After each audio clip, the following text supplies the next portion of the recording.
እንግሊዝ ባሸነፈችበት ጨዋታ ዴክላን ራይስ አሲስት ማድረግ ችሏል። ዴክላን ራይስ ባለፉት 6 ጨዋታዎች 2 ጎሎችን አስቆጥሯል፣ 3 ደግሞ አሲስቶችን አድርጓል። ባለፉት 6 ጨዋታዎች ለክለብና ለሀገር እንግዲህ በአጠቃላይ በ6 ጨዋታዎች 5 የግብ ተሳትፎችን ማድረግ ችሏል። ዴክላን ራይስ በዚህ ውድድር ዓመት ለክለቡና ለሀገሩ በአጠቃላይ 18 የግብ አስተዋጽኦችን ነው ማድረግ የቻለው። አርሰናል የኒውካስል ዩናይትዱን አጥቂ አሌክዛንደር ኢሳክን ለማስፈረም ከፍተኛ ጥረት ሊያደርግ እንደሚችል ቻርልስ ዋትስ እየተናገረ ይገኛል።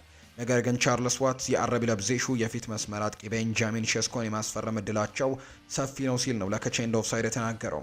አሌክዛንደር ኢሳክ በኒውካስል ጥሩ የውድድር ዘመንን አሳልፏል። በሳምንቱ መጨረሻም እንዲሁ የተለያዩ ጨዋታዎች ላይ በተለይ ደግሞ በካራባው ካፕ የፍጻሜ ጨዋታ ላይ ሲያሸንፉ ደግሞ ጥራቱን በደንብ ማሳየቱን አስታውሷል።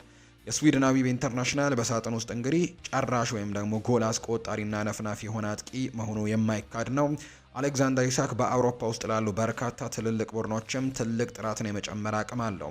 የአሌክዛንደር ኢሳክ ብቃት ለአርሰናል የዋንጫ ተስፋ ትክክለኛ ጭማሪ የመሆን አቅምም አለው። ነገር ግን ቻርልስ ዋትስ አርሰናሎች በአሌክዛንደር ኢሳክ ጉዳይ ተስፋ የላቸውም ሲል ይናገራል። የአሌክዛንደር ኢሳክ ዝውውር በአርሰናል አጀንዳ ላይ ነው። ነገር ግን ቤንጃሚን ሼስኮ የበለጠ እድል አለው። ስለ አርሰናል የአጥቂ እቅዶች መረጃዎችን የሰጠው ቻርልስ ዋትስ ይህንን ነው የሚናገረው። ሚኬል አርቴታ አሌክዛንደር ኢሳክን ማምጣት እንደሚፈልግ አምኗል። ሆኖም ግን በኒውካስል ጠንካራ አቋም ምክንያት ግን ተስፋውን እያሳደገ አይደለም ያለ ሲሆን ቤንጃሚን ሼስኮ ግን ለአርሰናል ለመፈረም እድሉ ከፍተኛ ነው ሲልም ይጽፋል። ቻርልስ ዋትስ ሲናገር አሌክዛንደር ኢሳክ ጥሩ ነገር ባደረገ ቁጥር ወደ አርሰናል የመዘወር ግምቱ እንደገና ይነሳል። በካራባው ካፕ የፍጻሜ ጨዋታ ላይ ጎል ካስቆጠረ በኋላ አርሰናል አሌክዛንደር ኢሳክን ማስፈረም እንደሚፈልግ በድጋሚ እየተነሳ ነው። ሚኬል አርቴታም በጣም እንደሚያደንቀው እናውቃለን።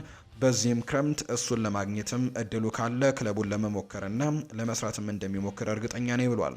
ኒውካስል ዩናይትድ የቻምፒየንስ ሊግ ቦታን ካጣ በአሌክዛንደር ኢሳክ ገንዘብ የማግኘት እድልም በተመለከተ በሩ ትንሽ ሊከፈትለት ይችላል የሚል ሀሳብ አለ። ነገር ግን ይሄ በጣም የማይመስል ነገር ነው ብዬ ገምታለሁ። አሌክዛንደር ኢሳክን መሸጥ አያስፈልጋቸውም። እሱ የረጅም ጊዜ ኮንትራት አለው። ምንም እንኳን ስለ ኮንትራት ማራዘሚያ መነጋገር እንደማይፈልግ ቢገለጽም በዚህ ክረምት ግን ሊለቁት አይፈልጉም። ከዚህ በፊት ተናግሬ ያለው እናም አሁንም በዚህ ክረምት አዲስ አጥቂ ከመጣ ቤንጃሚን ሼስኮ የበለጠ አማራጭ ነው ብዬ አስባለሁ።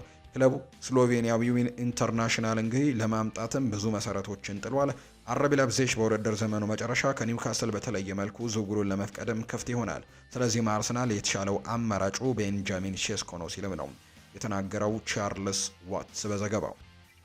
ማንቸስተር ዩናይትድን የተመለከቱ መረጃዎችን ደግሞ